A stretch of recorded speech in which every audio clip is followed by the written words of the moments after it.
happy President's Day, or happy not my President's Day, if you're one of the rampaging snowflakes out in the streets. Speaking of the President, or the not my President, President Tweet, that's what we should call him. President Trump tweeted the other day, the fake news media, failing New York Times, NBC News, ABC, CBS, CNN is not my enemy. It is the enemy of the American people.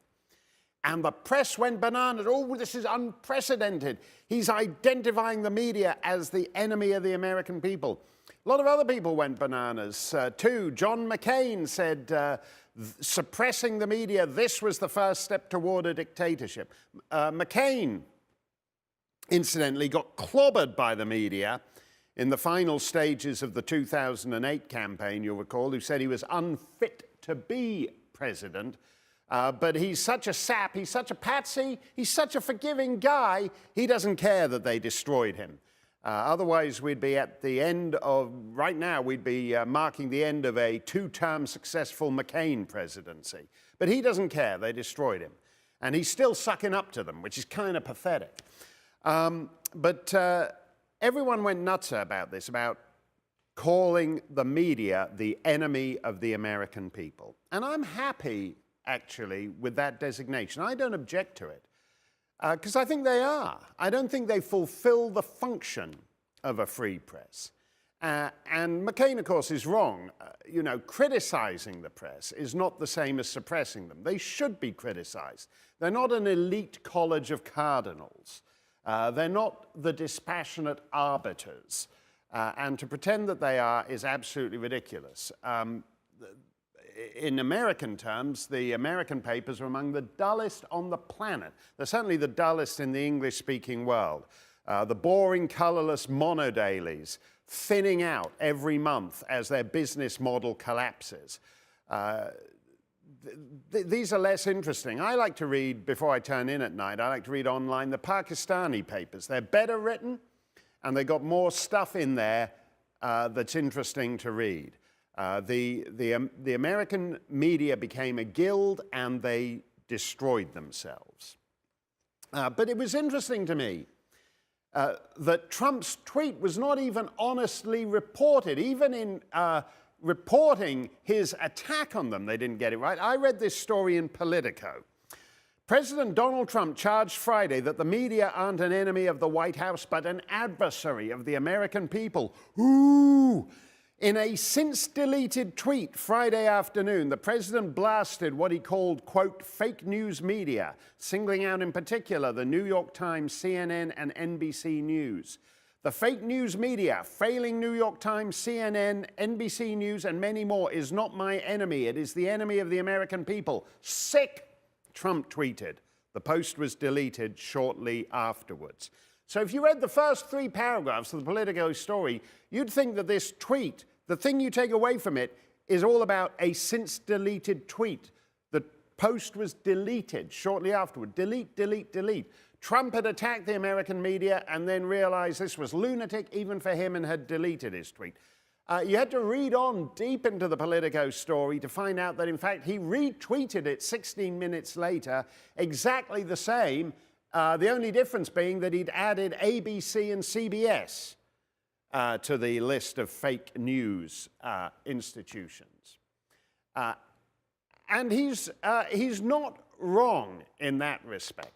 One of the most revolting and pathetic trends in American media these last couple of years has been the rise of the sort of fact-checking column. Previously, if you disagreed with something somebody said, you wrote a column objecting to it. This or that politician says something you don't like, you write a column riposting to it. Now, as part of their pretense that they're a college of cardinals, they're neutral arbiters, they've introduced a whole new genre of fake journalism, the fact-check column, in which half the time they're not checking facts, they're just disagreeing with your opinion and trying to pass it off as a neutral, judiciously weighed fact check. For example, this is from PolitiFact, which is an entire institution devoted to fact-checking. And it's called Fact-Checking President Donald Trump's Florida Rally. And this is the first section. I didn't read on after this because it was such rubbish. Trump takes Jefferson out of context. Trump used the words of President Thomas Jefferson to make the case that the media and newspapers are illegitimate. Quote, "Nothing can now be believed which is seen in a newspaper," Trump quoted Jefferson as saying on June 14th, 1807. That quote checks out, but it's not the whole story on Jefferson. Ooh, the quote checks out. We can't nail him on an inaccurate quote, but it's not the whole story on Jefferson. Trump takes Jefferson out of context. Okay, here's the context. Jefferson to John Norval, June 14th, 1807, about the prostitution of the press. Prostitution. My, oh my, that sounds like he's suppressing the free press too, John McCain. Thomas Jefferson, maybe you should pick a fight with him. He's close to your own age. Jefferson to John Norval. It is a melancholy truth that a suppression of the press could not more completely deprive the nation of its benefits than is done by its abandoned prostitution to falsehood. Nothing can now be believed which is seen in a newspaper. Truth itself becomes suspicious by being put into that polluted vehicle. The real extent of this state of misinformation is known only to those who are in situations to confront facts within their knowledge with the lies of the day. The lies of the day. That was Thomas Jefferson's version of fake news. Something to bear in mind on this President's Day. The lies of the day. So it's not just that that quote checked out, it's that the PolitiFact headline, "Trump takes Jefferson out of context," is wrong. The context is clear. He thought the press had prostituted themselves to falsehood, guilty of the lies of the day, and that nothing can now be believed which is seen in a newspaper. But PolitiFact says, but it's not the whole story on Jefferson. In 1787, Jefferson wrote to Edward Carrington and presented a seemingly different opinion. The basis of our governments being the opinion of the people, the very first object should be to keep that right, Jefferson wrote. And were it left to me to decide whether we should have a government without newspapers or newspapers without a government, I should not hesitate a moment to prefer the latter. Where's the lack of context here? Jefferson attacked the press in 1807, and Trump quoted it accurately. And 20 years earlier, Jefferson thought something rather different from the press. That makes Trump's point. Respect for the press isn't a permanent fact of life. It depends on the press earning that respect every day.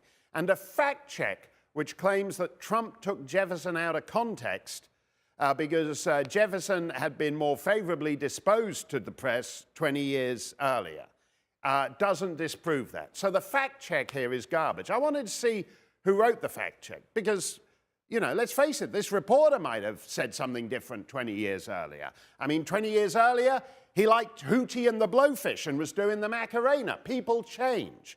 Generally, the views one holds towards the end of one's life are granted greater weight than those one held in the early days. So I went back to the headline, Fact-Checking President Donald Trump's Florida Rally by Alison Graves, Katie Sanders, and Aaron Sharrickman. So it takes 3 reporters to file an inaccurate fact check of an accurate Donald Trump quote. That's why the American media are going out of business. That's not a viable business model when you need 3 third-rate reporters to fake fact check an accurate Trump quote. So I looked up on their website who these fellas are. Aaron Sharrickman isn't just any low-level minimum wage reporter intern. He's the executive director of PolitiFact. He's a 2016 Reynolds Fellow at the University of Missouri and co-teaches on political fact-checking at the University of Missouri School of Journalism. Just think of that. This is America. It's not just that we have schools of journalism now, which is one reason why it's become a liberal, upper middle class profession, because nobody else can be so lavishly endowed by their parents as to be able to afford to run up $250,000 in college debt to do jobs with declining salaries and ever more layoffs. You've got to have a really good trust fund to be able to go into that. But now, not just any old kind of regular journalism school, you can actually do classes in political fact-checking. And they've got more than one teacher. It says here, Erin Sharrockman co-teaches a class on political fact-checking. That's how serious a field of scholarship it is. They can't just have one teacher, you've got to have two, maybe three, maybe four, I don't know. I couldn't afford to take this class. 2, 3, 4 co-teachers to give you your master's, your PhD in political fact-checking. Second writer, Katie Sanders. She's not just a low-level intern either. She's the deputy editor of PolitiFact.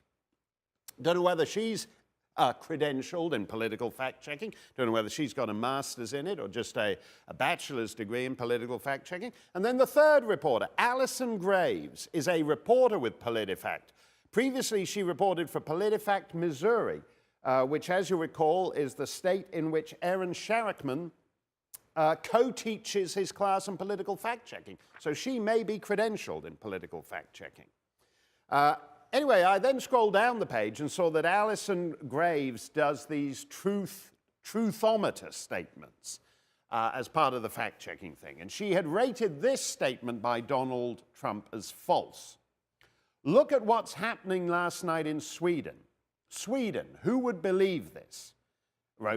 Said Trump. Sweden, they took in large numbers. They're having problems like they never thought possible.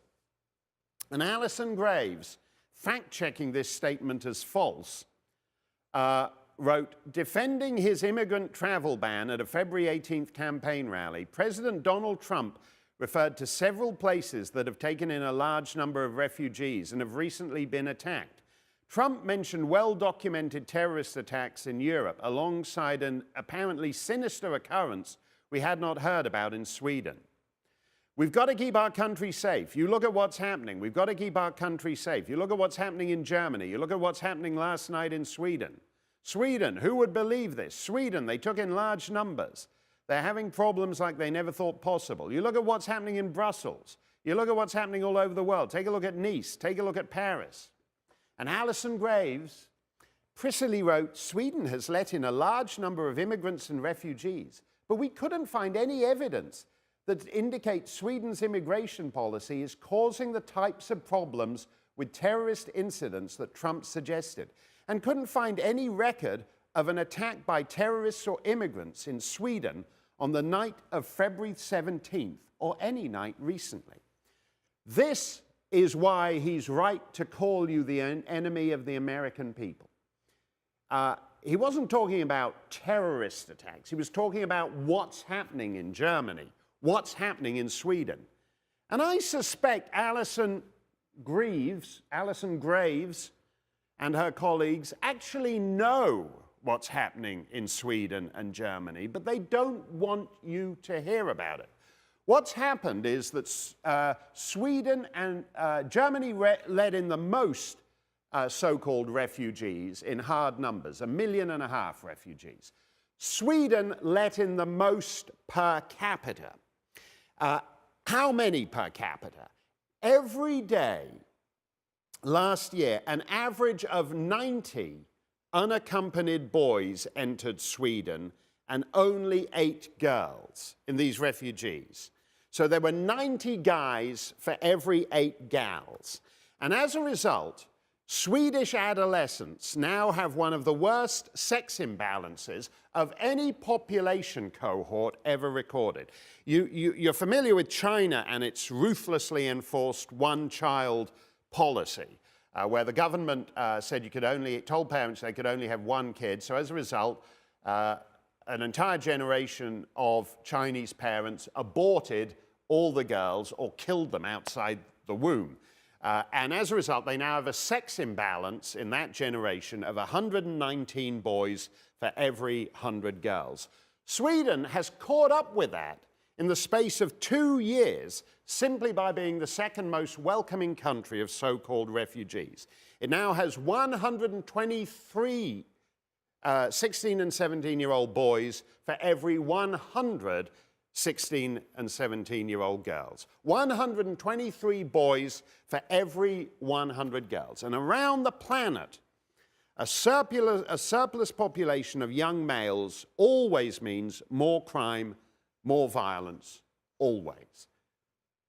As we see in Sweden, and as Donald Trump knows, and as Alison Graves and PolitiFact and the Associated Press are pretending they don't know. They have no idea what he's referring to. He's talking about an airport being blown up. He's talking about a truck attack. And we couldn't find any evidence of any of those in Sweden. No, he's not. He's talking about, quote, what's happening in Sweden. And what's happening in Sweden is that the refugee policies have been disastrous for Swedish women. In Sweden, in Scandinavia, in Germany, they have a tradition of public bathing for over a century. Mixed public bathing in municipal swimming baths. It's not something Americans, Canadians easily relate to. It's a very particular Northern European tradition. Or it was until these refugees started showing up, and female patrons of public swimming baths are now routinely assaulted. So that in January, Sweden's national swimming arena was forced for the very first time in history to segregate men and women in the hot tubs last January last year. So goodbye to a century-old tradition, because refugee rights, migrant rights, trump your culture. Have a look at this photograph here.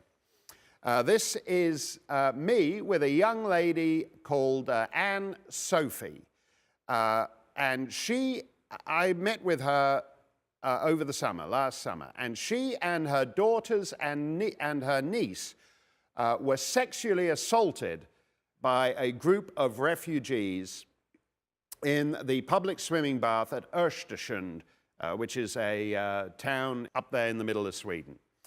And I went to those public baths in Östersund just to see for myself. The Swedes are very hygienic people, for example. Most people know that. It's a very clean, well-ordered society. It isn't so clean, well-ordered anymore.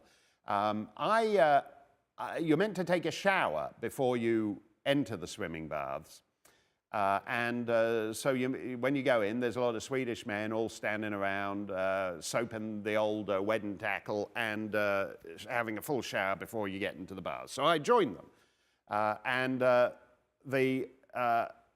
I was there, I watched 3 so-called refugees come out in their underwear and get into the baths, which is why they've now got amazingly high levels of ammonia being detected in those swimming baths. But as I said, I had a long conversation with Anne Sophie about the sexual assault on her young daughters and niece and on herself. I was at Karlstad in Sweden, arrived the morning after a music festival at which dozens of young women had been sexually assaulted, and in which the response of the Swedish state was to say, was to issue little bracelets saying with no in Arabic on it to tell the guys not to sexually assault them. Östersund, Earth Hour. We all like Earth Hour because you switch the lights off to save the environment. It's a big environmental tradition. In Östersund, Earth Hour was cancelled because it's no longer safe to turn the lights out. The mayor advised ladies not to go out unaccompanied. I was at Lid shopping and I was having my hair cut. And I noticed that a young lady in the hair salon was having her beautiful blonde hair dyed dark. And I wondered why that was. And my hairdresser said to me that more and more Swedish ladies are coming in to have their blonde hair dyed dark because the blondes attract the attention of these excitable young men, these so-called refugees. I was in the town of Stora, I went to visit a refugee house and stood in the bathroom where a particularly bloody murder had been committed. And I, in fact, attended the murder trial of this illiterate refugee who had to be represented by, had to have a translator there at the expense of Swedish taxpayers to explain everything that was going on. What was interesting to me was that it was the high water point of Swedish feminism. It was a panel of judges, most of whom were female. The attorneys were female. The advisors from the Swedish prosecution service were female. Even the translator was female. But that is the high water point of Swedish feminism. They were dealing, all this brilliant female talent was there in the service of an illiterate, snarling man who could not speak the language. Yet, judging from the photographs, I mentioned I was in that bathroom. The bathroom where he committed the murder had been cleaned up. When I saw it, when it was displayed in court, it was soaked in blood everywhere. They now have a level of crime that they have never known in Sweden. They now have a level of sexual assault that they have never known in Sweden. They now have a level of rape that they have never known in Sweden. When I talked about this in a debate in Toronto last year, I was debating Louise Arbour, who was the United Nations High Commissioner for Human Rights and prosecuted war crimes in Sudan and Bosnia. Actually, back then she was a serious feminist and took rape seriously as a war crime. And I was also up against Simon Sharma, the distinguished BBC television historian. And I made some of these points about the novel kinds of crime that previously ordered, civilized European societies had never had to deal with. Gang rape in public places. And I was appearing with Nigel Farage, the UKIP leader who pulled off Brexit a couple of months later.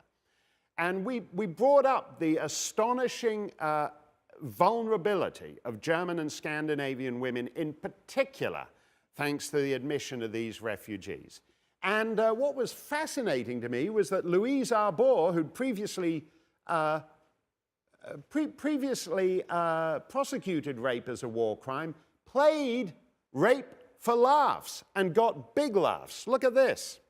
Let me just address very briefly, and I hope we'll have an opportunity to return to that, to the issues raised by these newborn feminists there.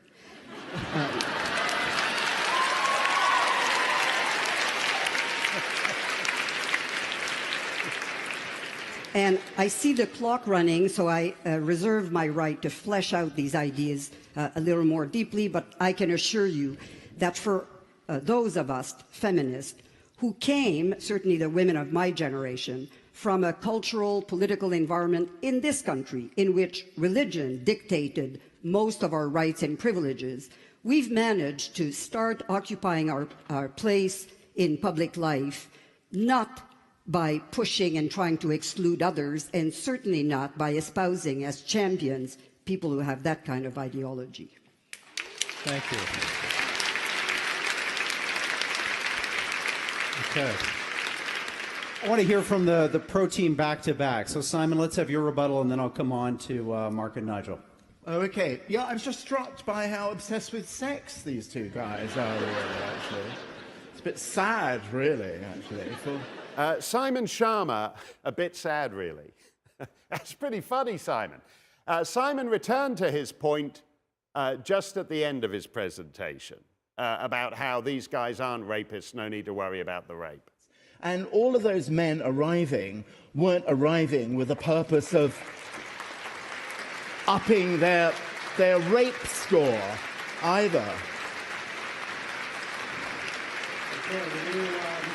Simon, we're going to have lots of time in the cross-examination to get into these issues, but I want to come over to the other side, and Mark Steyn, get your quick reaction to what you've heard. Hey, I made a decision tonight that I wasn't going to do funny stuff. I was going to be deadly serious, and I'm slightly amazed at our colleagues' ability to get big laughs on gang rape.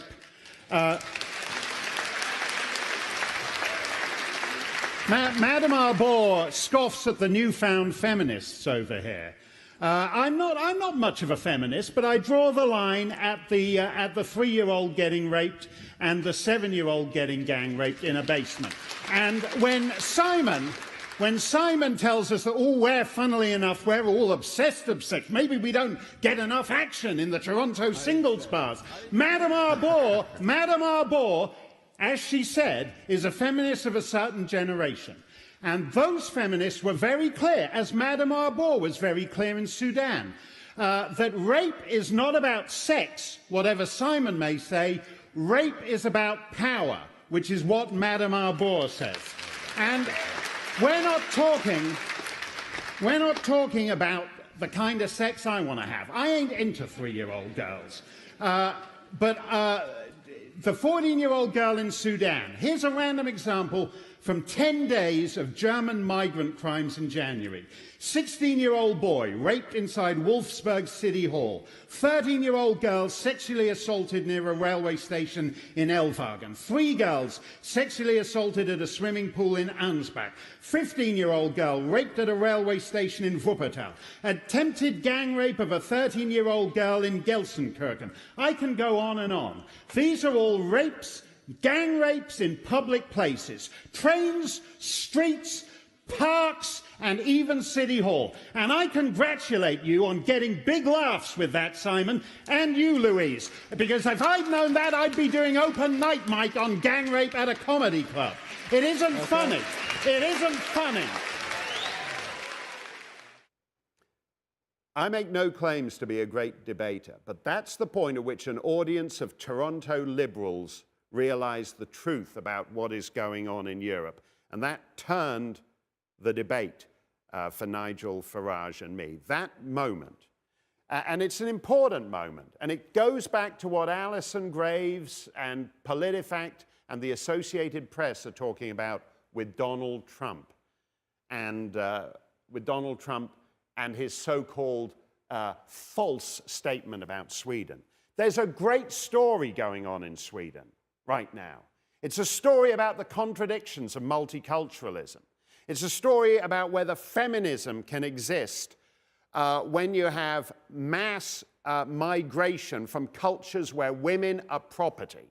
And on the evidence of what's going on in Scandinavia and Germany, and I spent most of last summer there, all of last summer there, spent much of last year there talking to dozens and dozens of Swedish women who have been the victims of sexual assault, who are scared to go out unaccompanied, who are fed up of being told by their police chiefs that you have to wear some stupid bracelet that asks refugees not to rape you, and that the stupid bracelet is going to keep you safe. The stories the American media never tell, because in essence, that is the job they do now.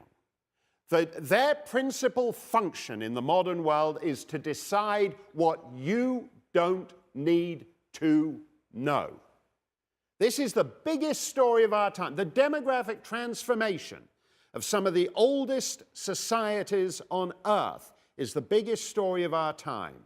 And little snippy, dweeby, credential fact checkers from the University of Missouri School of Journalism don't want you to know this. And their job is to decide what it is you don't need to know. And that's why Donald Trump is right to call them the enemy of the people. And that's why Thomas Jefferson was right. This is not the function of a free press in a healthy society. We'll see you next time.